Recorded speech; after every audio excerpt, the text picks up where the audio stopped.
자, 우리 지난주 말씀하고 오늘 말씀이 연결이 됩니다.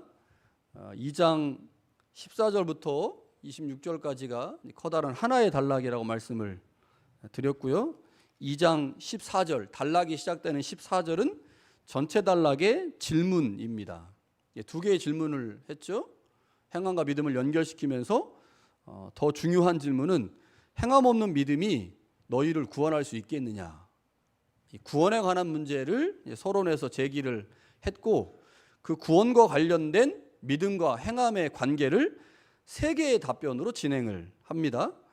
15절부터 17절까지가 첫 번째 답변이고 18절부터 20절까지가 두 번째 답변입니다. 지난주에 이 두 개의 답변을 살펴보았고요. 오늘은 그 마지막 답변 21절부터 26절까지의 내용을 살펴보겠습니다. 야고보는 앞에 두 단락에서 행함이 없는 믿음, 즉 자신을 구원할 수 없는 믿음을 하나는 말만 하는 믿음이다. 이게 15절 17절의 말씀을 한 거고요. 그 다음에 18절부터 20절에서는 존재만을 인정하는 귀신과 같은 믿음이다. 이렇게 얘기했어요. 말만 하는 믿음과 귀신과 같은 믿음. 사실 기독교인들이 가장 싫어하는 말만 하고 행동하지 않는다. 이거 우리 어렸을 때부터 언행일치, 그리스도인은 언행일치해야 된다. 말과 행동이 일치해야 된다. 이런 얘기 엄청 듣고 자랐거든요. 그래서 제가 중고등학교 때 가장 신앙생활을 잘 못하는 사람, 말만 하고 행동하지 않는 사람이다. 이런 얘기를 들었었고, 또 다른 하나, 우리가 제일 증오하고 싫어하고 미워하는 것 중에 하나가 귀신인데, 우리의 믿음이 귀신의 믿음으로 전락한다면 이거 우리를 구원할 수 없겠죠. 자, 이렇게 말만 하는 믿음, 그리고 귀신과 같은 믿음을 갖게 된 이유 중에 하나가 야고보 공동체가 율법에 대한 잘못된 이해 때문에 그랬습니다. 그러니까 행함이 무엇인지를 제대로 이해하지 못하면서 오해가 생겼고, 그 행함에 맞는, 믿음에 맞는 행함이 일어나지 않으면서 믿음이 있다고 말하지만 행함이 존재하지 않으므로 그 믿음이 죽은 믿음으로 간주되는 이런 상황까지 이제 흘러가게 된 거죠. 자, 오늘은 세 번째 답변으로 아브라함과 라합의 이야기를 통해서 우리의 행함이 구원과 어떻게 연결되는지, 우리가 구원받기 위해서 어떤 행함이 필요한지를 설명을 합니다. 자, 아브라함의 이야기하고 라합의 이야기를 순서대로 하면 아브라함 이야기 보고 그 다음에 라합 이야기를 봐야 되는데, 아무래도 아브라함 이야기가 조금 더 비중이 크고 중요하기 때문에 먼저 라합 이야기를 살펴본 다음에 그 다음에 아브라함 이야기를 뒷부분에 보도록 하겠습니다. 자, 25절에 라합에 관해서 이렇게 말을 합니다. 기생 라합이 사자들을 접대하여 다른 길로 나아가게 할 때 행함으로 의롭다 하심을 받은 것이 아니냐. 자, 여기 라합에 관한 기록이 어디에 나오냐면 여호수아 2장에 나옵니다. 여호수아 2장을 보면 라합은 아브라함과 같이 하나님을 믿는 이스라엘 사람이 아닌 이방 사람이었습니다. 이방 여자였던 거죠. 그런데 이방 여자가 구원을 받았다고 하는 거죠. 그 이유를 두 명의 정탐꾼이 가나안 땅에 왔을 때 그들을 접대하고 그들을 사흘 동안 숨겨두었다가 그들의 길을 가게 했기 때문에, 그렇게 행함 때문에 라합이 의롭게 되었고 구원을 받았다라고 말합니다. 자, 그런데 라합이 어떻게 그렇게 행함으로 의롭다 하심을 받을 수 있었을까? 그가 어떻게 그렇게 행동할 수 있었을까? 자, 놀라운 거죠. 왜냐하면 유대교에서 기독교로 개종한 유대 그리스도인들, 이 야고보서를 읽고 있는 공동체 입장에서 보면 라합은 이방인이고 또 라합은 여자입니다. 그런데다가 라합이 하나님에 대한 믿음을 가지고 있다고 했는데 그 믿음을 유대인들의 믿음과 비교해 보면 보잘것없거든요. 라합이 하나님에 대해서 얼마나 많은 정보를 가지고 있었겠습니까? 얼마나 많이 배웠겠어요? 그가 율법을 배웠겠습니까? 토라를 배웠겠습니까? 아니면 뭐 예언서를 배웠겠습니까? 사실은 하나님에 대해서 알 수 있는 게 거의 없었거든요. 그런데도 라합이 행동을 했다는 거죠.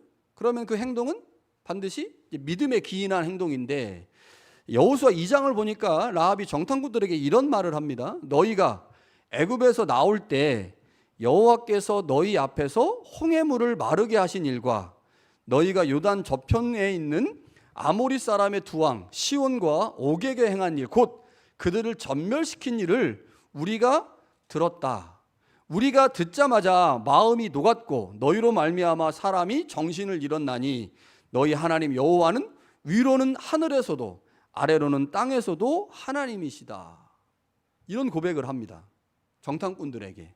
그러니까 라합의 행동의 근거는 어찌됐든 간에 하나님에 대한 믿음이었던 거죠. 그 믿음이 구체적인 행동을 만들어냈고 그 행동으로 말미암아 라합이 의롭다 칭함을 받았고 구원을 받았습니다. 자, 히브리서 11장에 보니까요, 믿음의 조상들이 쭉 나오는데 정말 많은 사람들이 나오거든요. 그런데 그 중에 한 사람이 라합입니다.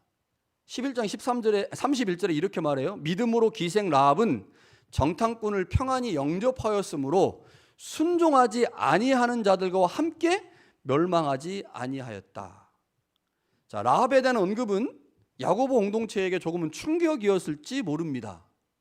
이방인이고 여자이고 하나님에 대한 믿음도 별로 없었던 사람인데 지식도 부족하고 하나님에 대한 이해도 부족했는데 그럼에도 불구하고 라합이 하나님에 대한 작은 믿음으로도 하나님의 능력을 인정했고 그 능력을 인정함과 동시에 행동을 보임으로 구원을 받았다고 하는 거죠.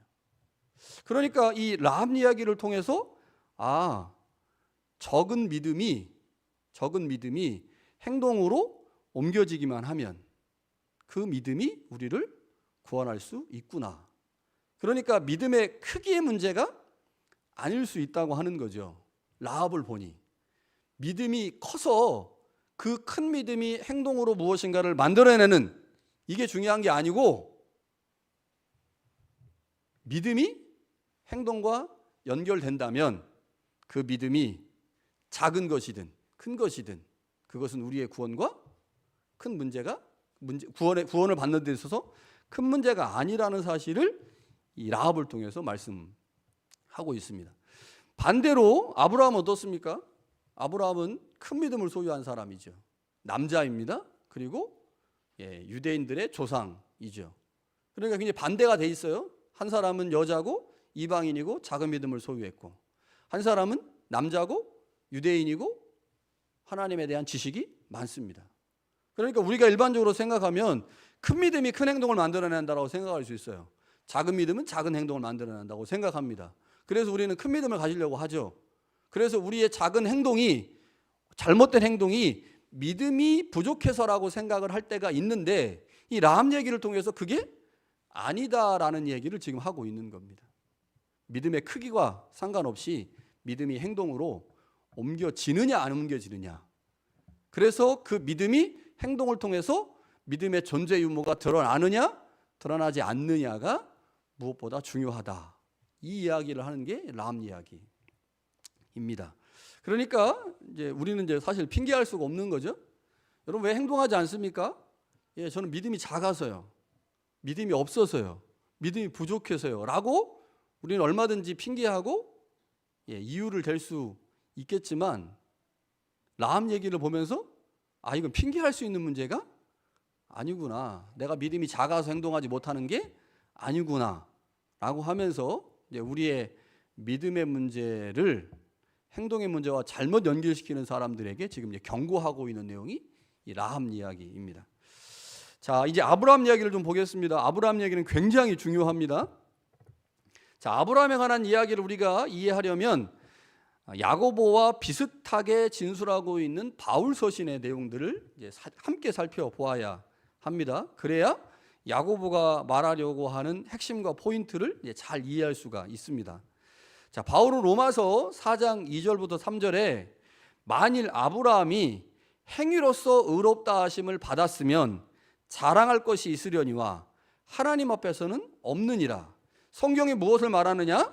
아브라함이 하나님을 믿음에 그것이 그에게 의로 여겨진 바 되었다라고 말하면서 바울은 분명히 아브라함이 행동으로 의롭게 된 게 아니라 믿음으로 의롭게 됐다라는 사실을 밝히고 있습니다.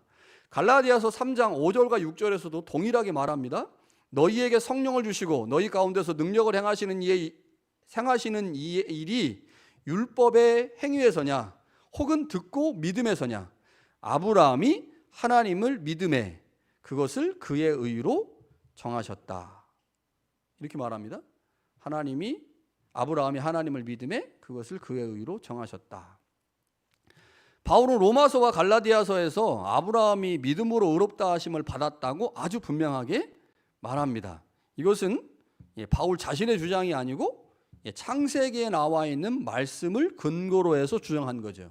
창세기 15장 6절에 보면 아브라함이 하나님을 믿으니 하나님께서 이를 그의 의로 여기셨다라는 말씀이 있어요. 이 말씀을 근거로 해서 아브라함은 행함으로 의롭다 하심을 받은 사람이 아니라 믿음으로 의롭다 하심을 받았다라고 얘기합니다. 자, 그런데 야고보는 이 점에 대해서 조금 다르게 말합니다.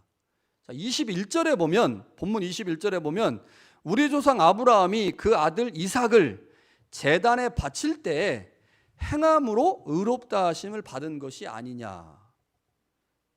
이런 게 시험 문제 나는 거, 성경 퀴즈 나는 거예요. 자, 야고보서는 아브라함이 어떻게 의롭다 하심을 받았다고 말하냐. 자, 바울서시는 믿음으로지만 야고보서는 행함으로 의롭다 하심을 받았다 이렇게 말해요. 행함으로 의롭다 하심을 받았다. 24절에도요. 이로 보건대 사람이 행함으로 의롭다 하심을 받고 믿음으로만은 아니니라. 자, 두 번이나 얘기합니다. 아브라함이 행함으로 의롭다 하심을 받았다.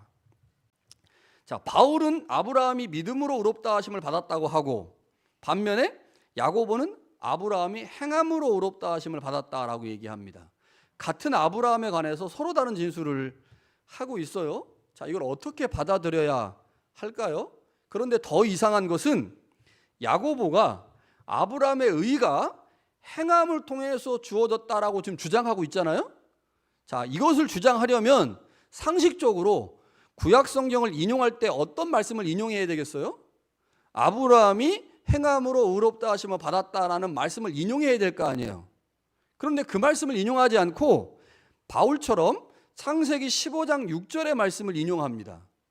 창세기 15장 6절에 아브라함이 하나님을 믿으니 이것을 의로 여기셨다라는 말씀을 가지고 아브라함은 행함으로 의롭다 하심을 받았습니다. 이렇게 말한다는 거예요. 그러니까 우리가 생각할 때 우리가 이성을 갖고 있지 않습니까? 지성이 있고. 아니, 내가 A를 주장하려면 A와 비슷한 내용을 본문 구약성경에서 가져와서 주장을 해야 되는데 A를 주장하면서 B를 가져온 거예요. 아무 상관도 없는 반대되는 이야기를. 지금 아브라함이 행함으로 의롭다 하심을 받았다라고 말하려면 아브라함이 행함으로 의롭다 하심을 받았다는 말씀을 가져와야 되는데 이 말씀을 안 가져오고 아브라함이 믿음으로 의롭다 하심을 받았다라는 말씀을 가져와서 주장하기는 아브라함은 행함으로 의롭다 하심을 받았습니다. 이렇게 말을 하니 이거를 그냥 읽으면 도대체 야고보가 뭐를 말하려고 하는 걸까?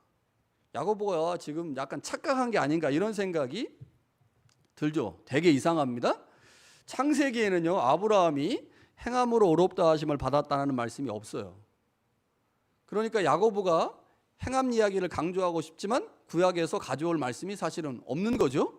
그래서 못 가져오고 아브라함을 가져왔는데 믿음에 관한 말씀을 가져온 거죠. 자, 그러면 우리는 이 야고보가 왜 이것을 분명히 그냥 보기에도 뻔한데 행함 얘기하려면 행함 가져와야 되는데 행함 얘기하면서 믿음을 가져온 이 본문을 왜 가져왔을까? 도대체 이 본문에서 뭐를 말하려고 이렇게 하는 걸까? 이 야고보의 의도가 굉장히 궁금해질 수밖에 없습니다. 자, 야고보가 의도한 게 무엇인지를 알아보려면 창세기를 좀 가서 창세기에 나와 있는 아브라함 이야기를 좀 살펴보아야 하는데, 자, 우리의 목적은 지금 관심은 야고보가 무엇을 말하려고 하는 것에 있지만 야고보의 말씀을 잘 이해하려면 이제 바울의 의도를 함께 살펴보아야 야고보의 의도가 더 분명히 드러납니다. 자, 야고보와 바울이 모두 아브라함 이야기를 하는데 이 아브라함 이야기는 창세기 15장에 이제 본격적으로 등장을 해요. 자, 15장 6절에 아브라함이 여호와를 믿으니 여호와께서 이를 그의 의로 여기셨다. 이 말씀을 바울도 인용하고 야고보도 인용합니다. 자, 그런데 야고보는 아브라함이 행함을 통해서 의롭게 되었다는 것을 주장하기 위해서 이 말씀을 인용하고 바울은 아브라함이 믿음으로 의롭게 됐다는 것을 증명하기 위해서 이 말씀을 인용하고 있습니다. 자, 그런데 창세기에 아브라함의 이야기가 중요한 이 믿음에 관한 이야기가 15장에 나오고 그 뒤에 17장에 가보면 아브라함이 할례를 받았다는 이야기가 나와요. 이 굉장히 중요해요. 자, 15장에 아브라함이 믿음으로 의롭게 됐다라는 말이 나오고 17장에 가면 아브라함이 할례 명령을 받았는데 그 명령을 따라서 실제로 할례를 행합니다. 그러니까 바울이 아브라함이 믿음으로 의롭게 되었다라고 하는 칭의를 설명하려고 하는 핵심은 17장에 나오는 할례 때문입니다. 이게 이제 바울의 의도예요. 바울이 15장의 칭의 그리고 17장의 할례 이 두 가지를 연결해서 바울이 지금 뭔가를 말하고 싶어가지고 지금 이 15장 이야기를 한 겁니다. 자, 여기서 중요한 건 시점이에요. 시점. 할례를 받은 시점과 칭의를 받은 시점이 바울에게 무엇보다 중요합니다. 그러니까 바울이 말하고 싶은 것은 아브라함이 할례를 받기 전에 믿음으로 의롭게 되었다는 거예요. 그럼 이 얘기를 왜 하겠습니까? 할례를 받기 전에 믿음으로 의롭게 됐다. 자, 할례는 몇 장에 나와요? 17장에 나오고 믿음으로 의롭게 된 칭의는 15장에 나와요. 그러니까 순서적으로 보면 시간적으로 보면 뭐가 먼저입니까? 칭의가 먼저고 그 다음에 할례잖아요. 그러니까 할례가 없는 상태에서도 아브라함은 의롭다 인정을 받았어요. 그래서 구원을 받은 거죠. 그런데 바울이 왜 이야기를 하냐면 당시 많은 유대계 그리스도인들이 아브라함이 할례를 통해서 의롭게 됐다고 주장을 하는 겁니다. 아브라함이 할례를 통해서 의롭게 됐다. 그래서 예수 그리스도를 믿은 후에도 유대인들은 할례를 받아야만 그의 믿음이 온전해진다라고 주장을 한 겁니다. 그런데 바울의 입장에서는 이방인 전도를 아주 열심히 하고 있는 바울의 입장에서는 그러면 이방인들이 예수님을 제대로 믿고 온전하게 믿으려면 먼저 유대인이 되고 유대인이 된 후에 할례를 받고 할례를 받은 후에 예수님을 믿는 게 그게 완전한 믿음이냐? 바울은 그걸 인정할 수 없었거든요. 이해가 되시죠? 바울은 이거 인정할 수 없어요. 유대인들은 원래 태어날 때 할례를 받은 사람들이 어쩔 수 없겠지만 유대인들이 예수를 믿고 난 후에 예수를 믿는 그 믿음을 온전하게 하기 위해서 다시 할례를 받는 행위는 예수 그리스도의 십자가의 능력과 은혜를 부정하는 행위이기 때문에 바울은 복음을 전하면서 할례를 주장하지 않았습니다. 그런데 유대계 그리스도인들 중에 아브라함 봐라. 아브라함이 할례를 통해서 구원을 받았고 의롭다 하심을 받았으니 우리도 아브라함처럼 예수님을 믿지만 할례를 받아야 돼. 이방인들 너희들 진짜 예수님 믿는 사람이 되려면 유대교로 개종해서 할례를 받고 할례를 받은 후에 예수님을 믿어야 돼. 이렇게 주장하는 사람들이 많아진 거죠. 그래서 바울은 할례가 의롭게 만드는 방법이 아니다. 할례가 예수님을 믿은 이후에는 필요 없다라는 것을 증명하려고 뭔 얘기를 하는 거예요? 자, 창세기를 봐라. 창세기를 보니 아브라함이 의롭게 된 사건은 15장이고 아브라함이 할례를 받은 사건은 17장이니 아브라함은 할례와 상관없이 의롭게 됐고 할례와 상관없이 구원을 받았으니 우리가 유대인이라고 해서 할례를 받을 필요가 없다. 할례는 우리의 의와 구원과 상관없는 문제다. 이 이야기를 하는 게 바울입니다. 그래서 바울은 그의 서신에서 우리가 예수를 믿음으로 구원을 받은 거지 율법의 행위를 통해서 구원을 받은 게 아니다라는 얘기를 계속해요. 여기서 말하는 구원의 율법의 행위가 뭐겠습니까? 그게 할례인 거예요. 우리가 할례를 받아가지고 율법의 행위인 할례를 받아서 구원에 이르는 게 아니라 의롭게 된 게 아니라 우리는 그리스도의 믿음으로 그리스도를 믿는 믿음으로 그 믿음 때문에 의롭게 된 것이니 할례는 우리의 구원과 하등 상관없는 것이다. 이거를 주장하려고 했던 게 바울입니다. 그래서 바울 서신에 나오는 행위는 뭐를 의미하는 거예요? 그것은 할례와 같은 특정한 행위들을 말합니다. 자, 바울 서신에는 할례만 나오지만 다른 그 당시 상황들을 보면 이제 할례뿐만 아니라 안식일법이나 음식법 같은 것들도 이 할례와 같은 율법의 행위였습니다. 그러니까 바울이 거부하고 있는 것은 바울이 부정하고 있는 것은 할례와 같은 율법의 행위를 부정하는 거예요. 자, 그래서 바울은 15장과 17장과의 관계성 안에서 믿음이 우리의 구원의 조건이지 행위가 우리의 구원의 조건이 아니다라는 얘기를 한 겁니다. 자, 그런데 야고보는 그 관점이 아닙니다. 그것과 달라요. 자, 야고보는 창세기 15장에 나오는 아브라함의 칭의 사건을 언급한 후에 17장에 나오는 할례 사건을 기록하지 않습니다. 대신에 무슨 이야기를 기록하냐면 본문 21절에 보니까 우리 조상 아브라함이 그 아들 이삭을 제단에 바칠 때 행함으로 의롭다 하심을 받았다라고 말하죠. 자, 여기 아브라함이 그의 아들 이삭을 제단에 바칠 때 그 행함하고 바울이 지금 말하고 있는 행함하고 같은 거예요, 다른 거예요? 다른 겁니다. 바울이 말하고 있는 행함은 17장에 말하는 할례를 말하는 거고, 야고보가 말하고 있는 행함은 22장에 나오는 모리아 사건에서 자신의 아들을 바친 사건을 말하는 거예요. 행함에 관한 이야기가 다릅니다. 자, 그래서 우리는 야고보가 바울이 말하는 율법의 행위인 할례를 행함이라고 지칭하는 게 아니고, 야고보가 말하고 있는 행함은 하나님의 말씀에 대한 순종을 의미하는구나.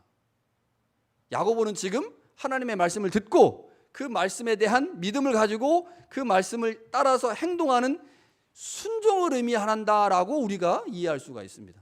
그러니까 아브라함의 행위를 바울은 할례라고 말하는 거고요, 야고보는 아브라함의 행위를 모리아산에 자신의 아들을 바친 순종이라고 해석하고 있는 거죠. 그러니까 같은 행위를 쓰고 있지만, 바울과 야고보가 같은 행위를 쓰고 있지만 사실은 같은 행위가 아닙니다. 그런데 이제 헬라어가 같고 우리말이 같기 때문에 우리는 바울이 말하는 행위하고 야고보가 말하는 행위가 같다라고 생각을 하면서 이제 오해가 되는 거죠. 그러니까 야고보는 이렇게 설명하는 거예요. 창세기 15장에서 아브라함이 믿음으로 칭의를 얻었는데, 하나님의 자녀가 되었는데, 그 칭의, 그 믿음이 22장에 아들을 바치는 사건을 통해서 드러났다는 거죠. 그러니까 15장의 믿음이 22장에 아들을 바치는 순종을 통해서 드러났으니, 그 순종이 없었다면 15장의 아브라함의 믿음이 실제로 존재했는지 안 했는지를 알 수가 없다. 그래서 야고보는 22장에 그 순종 사건을 행함으로 해석하고, 행함으로 아브라함의 믿음이 온전해졌다. 그러니 아브라함이 행함으로 의롭다 하심을 받은 게 아니냐라고 지금 묻는 거죠. 얼마든지 이 아브라함에 관한 이야기를 야고보의 관점에서 해석하는 게 가능합니다. 그것을 분명하게 보여주는 게 23절이에요. 자, 23절에 보면 아브라함이 하나님을 믿으니 이것을 의로 여기셨다. 이건 몇 장 얘기예요? 15장 얘기죠. 창세기 15장 얘기예요. 자, 그러고 나서 그 뒤에 뭐라고 쓰냐면 그는 하나님의 버치라 칭함을 받았다. 자, 어떻게 아브라함이 하나님의 버치라는 칭함을 받았을까요? 어떻게 하나님이 아브라함에게 너는 내 친구야 라고 말할 수 있었을까요? 그게 뭐예요? 15장에서 아브라함의 믿음이 22장에서 자신의 아들을 바치는 순종으로 드러났거든요. 그 순종을 보니 제가 진짜 나를 믿고 의지하고 따르는 존재라고 하나님이 여기신 겁니다. 그래서 아브라함을 버치라고 말씀하셨다는 거예요. 그러니까 23절에 나오는 아브라함이 하나님을 믿으니 이것을 의로 여기셨다는 말씀은 창세기 15장 얘기를 하는 거고, 그는 하나님의 버치라 칭함을 받았다라고 하는 것은 22장 얘기를 하는 겁니다. 그러니까 아브라함의 이야기를 바울은 15장과 17장에서 설명하고 있고, 아브라함의 이야기를 야고보는 15장과 22장에서 설명하고 있는 거죠. 그래서 같은 아브라함 이야기를 하고 있지만 사실은 완전히 다른 이야기를 하고 있습니다. 야고보가 지금 아브라함의 행위를 굉장히 강조하고 있어요.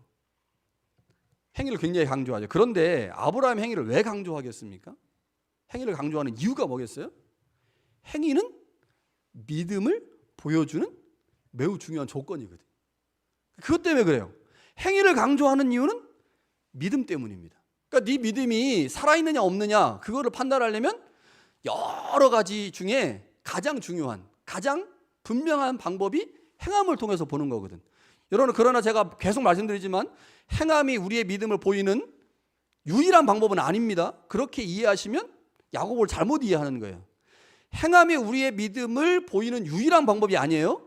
행함이 우리의 믿음을 보이는 가장 중요한 방법일 뿐이지 유일한 방법은 아닙니다. 그래서 야고보는 너희의 믿음이 살아있는지를 가장 중요한 방법의 행함으로 보여봐. 그러면 너희의 믿음이 있음이 드러나니까 그러면 믿음이 있다는 사실을 왜 드러내려고 하는 거예요?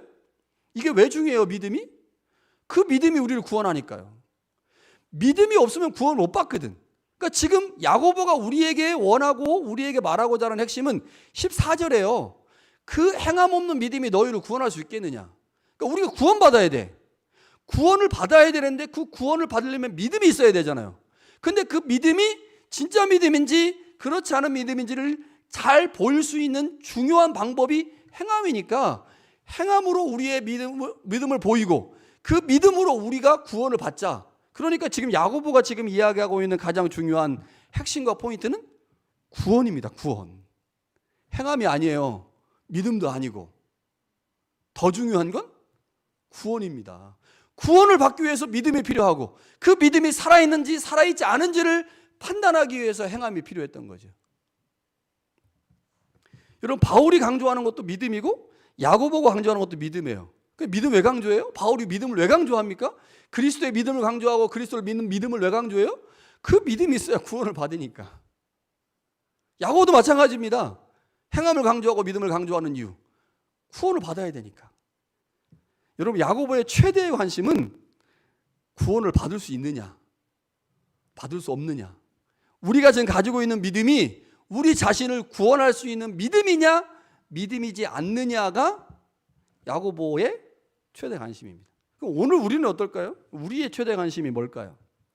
여러분, 왜 신앙생활 합니까? 왜 신앙생활해요? 왜 교회 다니고 있어요? 여러분, 교회를 다니는 이유가 이민 생활의 외로움을 달래기 위한 방편이기 때문에 교회를 다닙니까? 그러면 구원 못 받아요? 분명하고 그러면 구원 못 받습니다. 이민 생활의 외로움을 달래기 위한 방편으로 교회 다니면 구원 못 받아요. 그건 성서가 끊임없이 우리 가운데 말하는 거예요. 그래서 우리는 이민 생활의 외로움을 달래기 위한 방편으로 교회 다니지 않습니다. 신앙생활 안 해요. 우리는 구원을 받기 위해서 하는 거죠. 여러분, 우리가 왜 하나님의 존재를 인정할 뿐만 아니라 그분의 통치와 다스림 안에 거하려고 애를 씁니까? 왜 우리가 성서를 배우고 교리를 배우려고 애를 씁니까? 단지 우리의 지적인 욕구를 채워주기 위해서입니까? 그럼 구원 못 받습니다.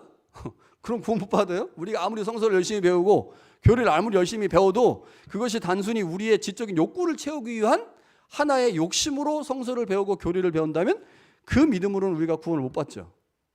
그러니까 우리는 지금 교회생활, 신앙생활, 성서 배우고 교리 배우고 하나님의 다스림 안에 거하려고 해요. 무엇 때문이에요? 구원 때문입니다. 구원 받으려고. 이게 가장 중요한 이유예요. 자, 오늘 말씀을 대하면서 오늘 우리의 삶의 최대 관심이 무엇인지 한번 생각해 보아야 합니다. 야고보서의 최대 관심이 구원이죠. 그런데 구원인데 그 구원을 받기 위한 과정으로 두 가지를 소개해요. 하나는 믿음이고 하나는 행함입니다. 그러니까 야고보가 지금 강조하고 있는 행함과 믿음은 결국 구원 때문입니다. 역시 우리의 관심도 마찬가지예요. 우리의 관심도 구원입니다. 그러면 우리가 구원을 받기 위한 과정이 뭐예요? 구원을 받기 위한 과정? 그게 신앙생활이고 그게 교회생활이에요. 우리가 신앙생활 왜 합니까? 교회생활 왜 합니까? 왜 성서를 배우고 기독교 교리를 배워요? 이유가 뭐예요? 구원받기 위해서요. 야고보가 구원을 위해서 힘들고 어려운 행함을 요구하고 있습니다. 하나님이 우리에게 구원을 주시기 위해서 우리에게 조금은 어려운 교회생활과 신앙생활과 무엇인가를 배우는 삶을 지금 요구하고 있는 거죠. 여러분, 교회생활이 쉽습니까? 교회생활 안 쉽습니다. 하나도 안 쉽습니다. 목회가 쉬울까요? 하나도 안 쉬워요. 교회생활 정말 쉽지 않습니다. 교회생활 하다 보면요, 포기해야 되고 참아야 될 게 너무 많아요. 특별히 직분이 올라가면, 죄송합니다, 올라가는 게 아니고 직분이 이제 조금 희소성이 가해지면 교회에서 목사라는 직분이 가장 희소성이 높죠. 그 다음에 장로, 안수집사, 권사, 서리집사, 이렇게 이제 희소성이 있습니다. 희소성이 높은 직분을 맡게 되면 그 직분에 대한 행해야 될 일들이 있어요. 그러니까 교회 생활이 점점 어려워집니다.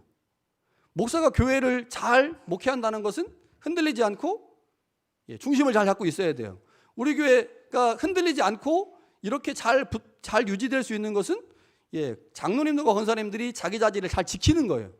그것 때문에 지금 우리 교회가 이민교회 세파와 힘든 과정에서도 흔들리지 않고 지금 이렇게 유지되고 있는 겁니다.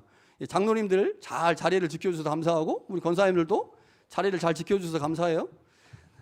잘 지키고 있으면 이제 되죠. 그런데 그 자리를 잘 지킨다는 게 쉽냐는 거예요. 안 쉽거든요. 여러분 신앙생활하는 게 너무너무 쉽지 않아요? 예배를 참석하는 것도 쉽지 않고 다른 사람과의 관계를 잘 만드는 것은 더 쉽지 않아요. 목사나 장로가 되면 교회를 지켜야 되기 때문에 어떤 사람과의 분쟁이나 논쟁이 일어났을 때 그냥 참아야 됩니다. 참아야 돼요. 참지 않고 화를 내거나 거기서 막 승질을 부리면 교회가 그냥 박살 나는 거죠. 그러니 직분의 희소성이 더 가해질수록 훨씬 더 많이 인내를 요구받아요. 여러분 어떻습니까? 똑같습니다. 다른 사람과 관계가 틀어지면 교회 생활 어렵잖아요. 그래서 교회 생활하는 거를 가만히 하나씩 뜯어보면 이게 참 교회 생활이 쉽지가 않구나라는 생각을 많이 합니다. 마태복음 13장에 제가 예전에 설교했지만 땅에 감추인 보화 비유 있잖아요. 땅에 감추인 보화 비유. 보화를 얻으려면 어떻게 해야 돼요? 땅을 사야 돼요. 땅을. 그 쓸데가리 없는 땅. 땅을 사지 않고 보화를 얻을 수 있는 방법 없습니다. 그냥 보화를 캐내면 도둑놈이 돼요. 그 붙잡혀가. 그래서 보화를 얻으려면 땅을 사야 돼. 마찬가지예요. 우리가 지금 가장 원하는 건 구원이에요. 구원만 받으면 돼. 그런데 그 구원을 받는 과정에 교회 생활이 있고 신앙 생활이 있고 무엇인가를 배워야 되는 생활이 있는 거예요. 무엇인가를 인내하고 참아야 되는 게 그게 구원을 얻기 위한 과정이에요. 그래서 제가 로마서에는 설교할 때 우리가 구원으로 가는 여정에 만나는 고난이라는 설교를 한 적이 있어요. 구원이라고 하는 여정, 그 마지막에 목적지를 가기 위해서 길을 가는데 자꾸 고난을 만나요. 그 고난의 대부분이 어디서 주어집니까? 교회 생활에 내가 교회만 안 다니면 이 더러운 걸 안 볼 텐데, 내가 교회만 안 다니면 저 사람하고 저런 관계 아닐 텐데, 그냥 나 혼자 캐나다에서 마음 편하게 살 수 있는데 이러면 도대체 교회 때문에, 교회 가면 싸우고 교회만 가면 누구 안 봐야 될 사람인데 그 사람 봐야 되니까 그냥 막 불편하고, 아이고 이놈의 교회, 이러지 않습니까 우리? 그런데 그 교회 포기할 수 있어요? 포기 못 한다는 거예요. 왜요? 구원으로 가는 그 여정에 반드시 거쳐야 될 관문이 뭐냐? 그게 교회예요. 이거 통과하지 않고 구원의 길 갈 수 없습니다. 신앙생활도 포기할 수 없고, 교회 생활도 포기할 수 없고, 다른 사람과의 관계도 포기할 수 없고, 포기하지 못할 게 너무 많아요. 그래서 구원으로 가는 과정에 우리는 끊임없이 고난을 만나죠. 여러분, 우리의 관심은 구원입니다. 그런데요, 우리의 관심만 구원일까요?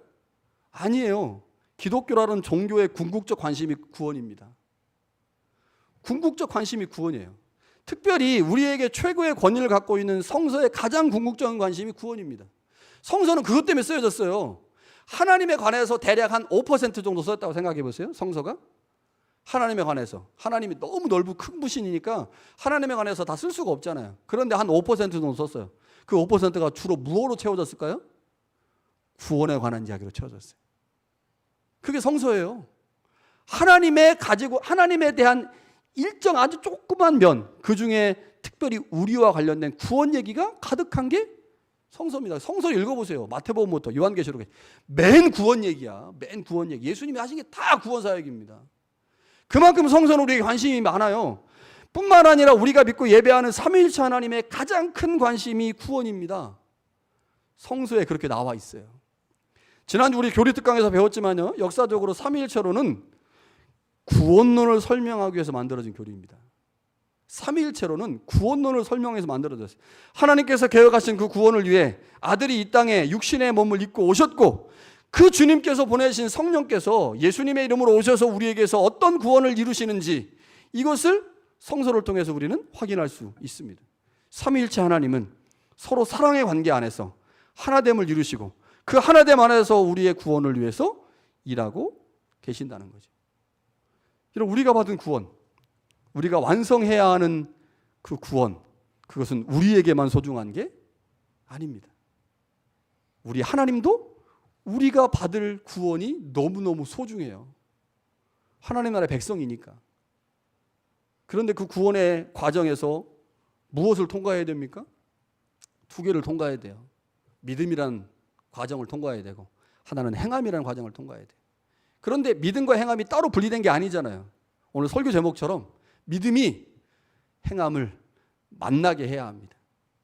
믿음이 행함을 만나게 하면 그 만나는 자리에서 구원이라고 하는 열매가 맺어지는 거죠. 히브리서 11장은 아브라함에 관해서 이런 말을 합니다. 그는 더 나은 본향을 사모하는 자다. 우리도 역시 더 나은 본향을 사모하는 자들입니다. 그 본향이 어디 있습니까? 하늘에 있습니다. 예수님께서 하나님 우편에 앉아 계신 바로 그곳이 우리가 사모하고 궁극적으로 가야 할 본향입니다. 오늘 우리가 행함에 관심을 갖는 것은 믿음 때문이고 믿음에 관심을 갖는 것은 구원 때문입니다. 믿음과 구원이 우리의 구원을 이루는 가장 중요한 방법이기 때문이죠. 그래서 우리는 지금 우리의 믿음을 행함으로 드러내므로 하나님의 백성으로서 구원을 받았습니다. 그런데 우리가 받은 그 구원이 이 땅에서 끝나는 것입니까? 그렇지 않거든요. 이 땅에서 끝나는 구원은 그거는 여호와 증인이 하는 얘기고, 여호와 증인은 이 땅에서 구원을 말하잖아요. 그리고 끝난다고 말하지 않습니까? 그러나 우리의 구원은 이 땅에서 끝나지 않습니다. 우리는 반드시 구원을 하나님의 나라 천국에서 완성해야 하죠. 우리의 행함이 믿음에 근거한 것인지 살펴보아야 합니다. 내가 지금 행동하고 있는데 그 행동이 믿음에 근거한 것인지, 또는 우리의 믿음이 행함으로 온전하게 된다는 사실을 기억하고 행함에 집중해야 합니다. 그렇게 우리의 믿음과 행함이 따로 존재하지 않고 하나로 만나서 믿음과 행함이 사랑할 때, 믿음과 행함이 만나서 인사할 때, 바로 그때 우리의 구원이 바로 그곳에서 이루어지고, 그 구원이 하나님께서 계신, 예수님께서 계신 저 천국에서 완성되게 될 것입니다. 오늘 우리 예배하는 우리 모두에게 믿음과 행함을 만나게 하는, 그래서 구원을 이 땅에서 경험할 뿐만 아니라 그 구원을 저 천국에서도 경험하고 또 그 이뤄낼 수 있는 우리 모두가 될 수 있기를 간절히 축원합니다.